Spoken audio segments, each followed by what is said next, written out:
বন্দে পুরুষোত্তমম। শিক্ষার্থীদের উদ্দেশ্যে পরম পূজ্যপাদ শ্রী শ্রী আচার্যদেব। বিদ্যার্থীগণ, তোমরা একটা বিষয় মনে রেখো, বাবা মা চিরকাল থাকে না, এই ছত্র ছায়া চিরকাল থাকবে না। এই সময়টা তোমরা কোনো একটি বিদ্যা অর্জন করে নাও, যে বিদ্যা অর্জন করে তোমার পেট চলে এবং পরিবার চলে। এই বিদ্যা অর্জনের জন্য তোমাদের দুইটি জিনিসের প্রয়োজন, এক একাগ্রতা ও দুই নিষ্ঠা।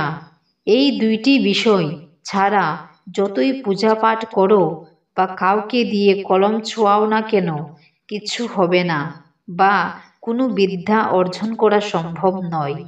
একাগ্রতা কিসে আসে?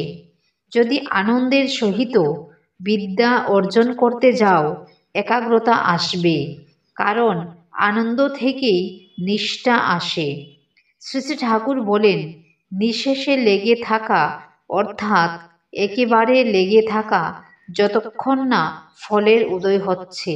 এই দুইটি বিষয় সমস্ত বিদ্যার্থীর জানা দরকার।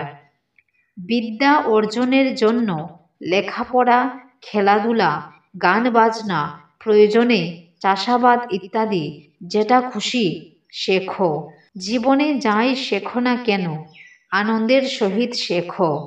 বিদ্যা অর্জন এই জন্য প্রয়োজন যে ভবিষ্যতে তোমার নিজের চালাতে গেলে যার উপর দাঁড়িয়ে তোমার পেট চালাতে হবে। মানুষের খাবার এমনি এমনি আকাশ থেকে আসে না। যারা বিদ্যা অর্জন করে নিয়েছেন তাদের জন্য আমি বলি, লাফিয়ে দোতলায় ওঠা যায় না, উঠতে গেলে সিঁড়ি ভেঙ্গে ভেঙ্গে উঠতে হয়। যারা কর্মজীবনে যাচ্ছ তাদের আমি বলি, কখনো এটা বড় কাজ, এটা ছোট কাজ, এটা উঁচু কাজ, এটা নিচু কাজ, এটা ভাববে না। যে কোনো কার্যক্রম সেটা সৎভাবে উপার্জন করা, সেটাই ভালো।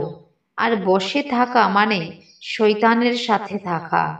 আর কম বেশি কর্মের সাথে যুক্ত থাকা, অন্তত ভগবানের দিকে এগুন, এটাই আমি বুঝি। তাই আমি বলবো, কর্মজীবনে যাচ্ছ, সিঁড়ির ধাপ সন্ধান করো।